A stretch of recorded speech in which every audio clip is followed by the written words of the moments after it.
একদম দেশীয় স্বাদের একটা নাস্তা রেসিপি নিয়ে আসলাম আপনাদের সামনে আজকে খুরমা বানাবো। তো আসসালামু আলাইকুম, সবাই কেমন আছেন? আশা করি ভালো আছেন, আমিও ভালো আছি আলহামদুলিল্লাহ। তো আমি খুরমা বানানোর জন্য এখানে আমি 2 কাপ ময়দা নিয়েছি, 2 কাপের একটু বেশি হবে, সামান্য একটু কালো জিরা আর একটু লবণ দিয়েছি, সাথে একটু সয়াবিন তেল দিলাম, দিয়ে আমি এটা মাখায় নিব। সয়াবিনের তেলের পরিমাণটা একটু বেশি দিলে খুরমাটা মুচমুচে হবে বেশি।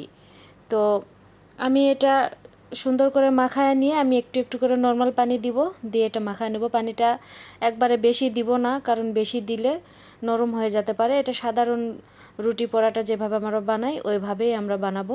তো আমি দেখলেন কিন্তু মাখায় আধা ঘন্টার জন্য রেস্টে রাখছিলাম, তারপরে আমি আবারও ফিরে আসছি। আমি এটা এখন 2 ভাগে ভাগ করে নিব, নিয়ে আমি 2টা রুটি বানাবো। একটু মোটা করতে হবে, যেহেতু খুরমা বানাবো একটু এটা সাইজটা মোটা হবে। আমি এটা মোটা করে একটু বেলে নিব। বেলে নিয়ে আমি দেখেন আমি দেখাইতেছি আমি কতটুকু মোটা করছি। এটা এখন আমি সাইজ মতো কেটে নিব, যে যার মতো কাটবেন, লম্বা বানালে লম্বা করবেন। আমি আমার আঙ্গুলের সাইজে 1 আঙ্গুল করে কাটছি আর কি। তো আমি এটা সুন্দর করে কেটে নিব। সুন্দর করে কেটে নিয়ে আমি এটা গরম তেলে ভেজে নিব।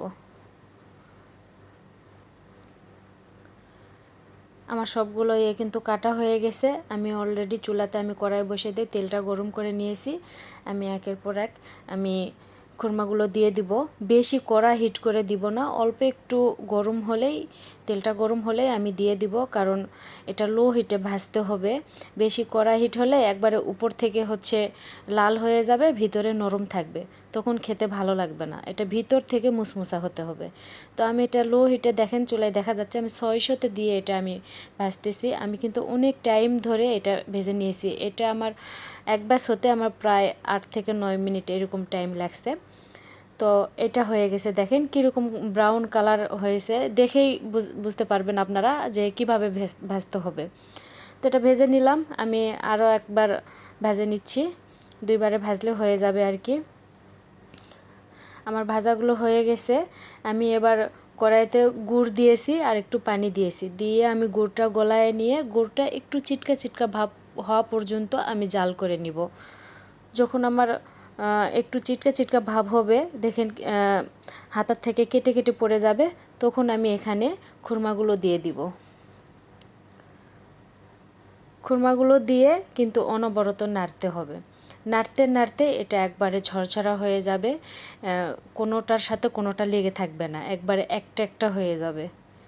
তো আমি কিন্তু অনেক টাইম ধরে এটা নাড়ে নাড়ে এই অবস্থায় নিয়ে আসছি। দেখেন লাস্ট পর্যায়ে আমার কিন্তু এটা হয়েই গেছে। মাশাআল্লাহ, অনেক সুন্দর হয়েছে। তো তা আগে বানাওনি কেন? আগে একবার বানাইছিলাম, তুমি ভুলে গেছো। ও আচ্ছা, খুব ভালো হয়েছে না? এর আগে চিনি দিয়ে বানাইছিলাম, আজকে গুড় দিয়ে বানাইছি। দেখি একটা টেস্ট করি। মাশাআল্লাহ, দারুণ হয়েছে। দেশের মতো হয়েছে। দেশ হয়েছে ভালো। আমার খুরমা কিন্তু হয়ে গেছে, কতটা মুচমুচে হয়েছে দেখাই আপনাদের।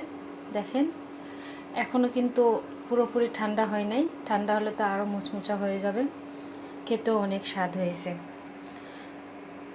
তো আজকের মতো সবাই ভালো থাকেন, আল্লাহ হাফেজ।